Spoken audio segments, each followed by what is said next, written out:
চয়ন ইসলাম শাহাদাতপুর থেকে মাসিক পত্রিকার বাইনাতে 276তম খণ্ডের কাছে মজাজ জামা আজম আব্দুল মুর্শিদ কিবলা সাইদুল ইমাম খলিফাতুল্লাহ আসাফা সাল্লাল্লাহু আলাইহি ওয়াসাল্লাম লেখা হয়েছে।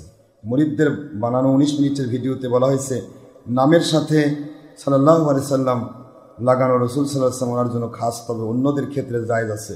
যদি কেউ বলে জায়েজ নেই তবে অকাট্য দলিল পেশ করতে হবে। ওনার মুরিদের রাজনবীর পীরের সাথে সাল্লাল্লাহু আলাইহি সাল্লাম লাগানো শুরু করে দিয়েছে। বাবা কে কী লাগালো এটা বিষয় নয়, বিষয় হলো কোরআন সুন্নাহ ইজমা কিয়াসে দলিল দিয়ে যদি লাগাতে পারে আলহামদুলিল্লাহ আমরা স্বীকার করব। কোরআন সুন্নাহ ইজমা কিয়াসে দলিল যদি না দেয় আমরা সেটা গ্রহণ করব না। ঠিক না ভাই? ঠিক, এটা হলো মূল কথা।